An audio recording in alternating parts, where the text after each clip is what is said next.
From Gianfranco Diaz. He says, "Hi Charles, would you say an AI singularity is a concern? A lot of bright people seem to think that. This is an example of what we term existential technology. Okay, in the 20th century, the very first existential technology invented were nuclear weapons. The first time ever, we had a platform that, if it was misused, would end in the extinction of the entire human race, or such a radical destruction it would set us back like an asteroid would set us back, or something like that, or a super volcano going off. It would really end the world. And in the 21st century, we see multiple existential concerns at the same time. Coronavirus has really made it clear to the world that pandemics happen. And we as a species have gotten super lucky that the pandemics of the last 2 centuries have been relatively mild. Okay? Spanish flu, it was 20 million people. Okay, but it's only a few percentage points of the global population. All right. We had the misfortune that it was spread on the back of a world war, so it really got it out there. But the Black Death in the 14th century, it killed, over a period of a few hundred years, a third of the entire population of Europe. A third. You line up 3 people, 1 dies. Okay, very bad situation. So historically, there's been smallpox pandemics. There's been all kinds of things like the famous plagues in Athens during the Peloponnesian War, or the Justinian plague when he was trying to reconquer Western Europe. All of these things have been just devastating to mankind. And actually, during Marcus Aurelius, there was a smallpox outbreak that probably was one of the principal reasons for the long-term decline of the Western Roman Empire. So, existential concern, what happens when CRISPR and genetic engineering, these things come into play, and it's really low cost for a small team of people, 5 people, to have a conspiracy and invent in a lab a virus that is as lethal as Ebola, but has the contagion and spreading dynamics of corona or measles.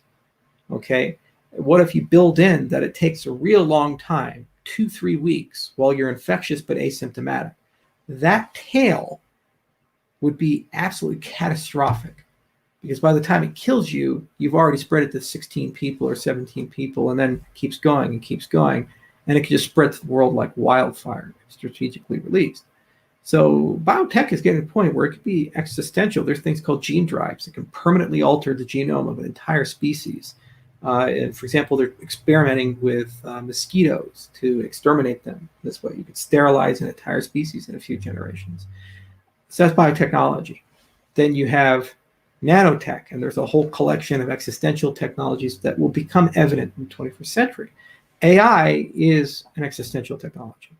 At some point, we'll reach a threshold where an AI gets enough capabilities that it is able to start doing what it's told to do in ways that could be counterproductive to us. So, Stuart Russell writes a lot about this in his books. He did the Bible of AI, but then he also wrote a great book. The title escapes me for the moment.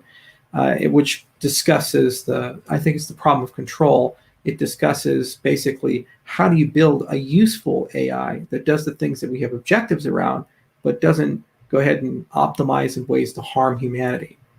The gray goo problem, or these types of things.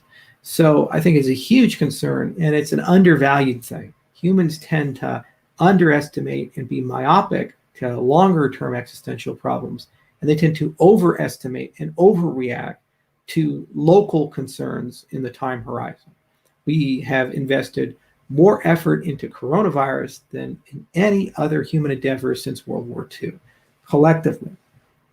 The threat of coronavirus is minuscule to the threat of artificial intelligence, but no one talks about it on a global scale. So it's a definite concern because we don't have the right people in the room. Governments are not aligned in a way, and incentives are built in a way to have private siloed AIs that will eventually evolve to a point where they cause existential problems for people. And there are other existential technologies as well. Spacefaring and asteroid mining, for example. Eventually, it'll work to a point where somebody can tow an asteroid from the asteroid belt and crash it to Earth if they wanted to. That could end the entire human species, actually end all species on the planet. It's what got the dinosaurs.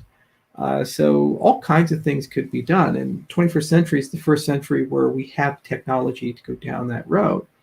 We also have these issues with transhumanism where people begin augmenting themselves. Like, for example, brain-computer interfaces and genetic engineering. It's like Gattaca meets cyberpunk, and it's going to be a wild ride. And if your social systems can't account for that, the strife and unrest of metahumans is going to cause huge problems in the 21st century. There's great people like Yuval Harari write about it, and a lot of good philosophers write about it as well.